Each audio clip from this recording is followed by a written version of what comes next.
ഇതിൽ പല ചിത്രങ്ങൾ ഞാൻ കണ്ടിട്ടുള്ളതാണ്.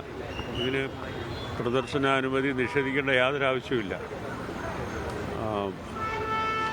ബാറ്റിൽഷിപ്പ് പൊട്ടംകിൻ ഉദാഹരണം പറഞ്ഞാൽ ബാറ്റിൽഷിപ്പ് പൊട്ടംകിൻ, അതിൽ പിന്നെ സോലനാസിൻ്റെ പടം, ഇതൊക്കെ സിനിമയുടെ ചരിത്രത്തിലെ വളരെ പ്രധാനപ്പെട്ട സിനിമകളാണ്.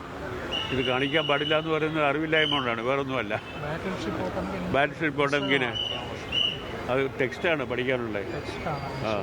അവർ ഓഫ് ദി ഫർണസസ്, സോലനാസിൻ്റെ പടമാണ്. അതൊരു വൺ ഓഫ് ദി ഗ്രേറ്റ് ഫിലിംസിൽ പെടുന്ന പടങ്ങളാണ് ഇതൊക്കെ. ഇതിനെപ്പറ്റി ഒരു ധാരണയില്ലാത്ത ആരോ ഇരുന്നിട്ടാണ് ഇത് കാണിക്കാൻ അനുവാദം തരാതിരിക്കുന്നത്. അത് വേണ്ടപ്പെട്ടവരെ കൃത്യമായിട്ടും ഇത് ഇതിനെപ്പറ്റി പുനഃപരിശോധിക്കണം എന്നാണ് എനിക്ക് പറയാനുള്ളത്. ഇതിൽ ഈ 19 സിനിമ പ്രത്യേകിച്ച് വളരെ ക്യൂറേറ്റ് ചെയ്തിട്ടുള്ള പടങ്ങളാണിത്. ഒരു സർട്ടൺ ലെവലിൽ ഒരു ക്യൂറേറ്റർ, വളരെ പ്രശസ്തമായിട്ടുള്ള ഒരു ക്യൂറേറ്റർ സെലക്ട് ചെയ്ത് ഇവിടെ വന്നിട്ട് നമ്മുടെ ഫിലിം മേക്കേഴ്സ് ഉൾപ്പെടെ ഉള്ള സെലക്ഷൻ ജൂറി തിരഞ്ഞെടുത്ത പടങ്ങളാണ് ഈ കാണിക്കുന്നത്. അവയിൽ പലതും പല ഇൻ്റർനാഷണൽ ഫെസ്റ്റിവൽസിൽ കാണിക്കുകയും അവാർഡ് കിട്ടുകയൊക്കെ ചെയ്തിട്ടുള്ള പടങ്ങളാണ്.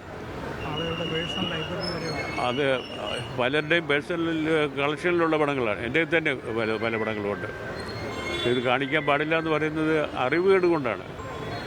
അതുകൊണ്ട് ഇങ്ങനെ അറിവുള്ളവർ വേണം ഇരുന്നിട്ട് ഇതൊക്കെ തീരുമാനിക്കാനായിട്ട്. കാരണം സിനിമയെ പറ്റി അറിയണം, ലോകത്ത് എന്താണ് നടക്കുന്നുണ്ടെന്ന കാര്യങ്ങളെപ്പറ്റി അറിയണം.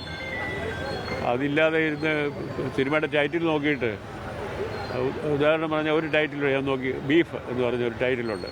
അതിൻ്റെ അർത്ഥം പിന്നെ പശുവിൻ്റെ ഇറച്ചി എല്ലാവരും കഴിക്കണമെന്നല്ല. അതിൻ്റെ അർത്ഥം അതല്ല. അത് ബീഫെന്ന് പറയുന്നത് ഒരു പ്രയോഗമാണ്. അതിൽ പശുവിൻ്റെ ഇറച്ചിയെ പറ്റി അല്ല അത്. അതിങ്ങനെ ടൈറ്റിൽ കണ്ടിട്ട് ഇങ്ങനെ വരേണ്ട ആവശ്യമൊന്നുമില്ല. അങ്ങനെ ഒരു അറിവുകേട് കൊണ്ടാണ്, ശ്രദ്ധക്കുറവ് കൊണ്ടാണ് ഈ പടങ്ങൾ കാണിക്കാൻ പാടില്ല എന്ന് പറയുന്നത്. അതിന് പ്രദർശനാനുമതി നിഷേധിച്ചിട്ടുള്ളത്. കാരണം ഈ എക്സംഷൻ വേണം. സെൻസറിൽ നിന്നുള്ള എക്സംഷൻ ഉണ്ടെങ്കിൽ ഈ ഫെസ്റ്റിവൽ പടങ്ങൾ കാണിക്കാൻ പറ്റും. അപ്പോൾ അത് അങ്ങനെ ഒരു ക്ലോസ് വെച്ചിട്ടുള്ളത് കൊണ്ടാണ് ക്ലാസിക്കലായിട്ടുള്ള പടങ്ങൾ പോലും നമ്മൾ കൊണ്ടുവന്നിട്ട് സെൻസർ ചെയ്തിട്ട് കാണിച്ചിട്ടില്ല. ഞങ്ങളൊക്കെ സിനിമ പഠിച്ച പുസ്തകങ്ങൾ, ഫിലിമുകളുണ്ട്.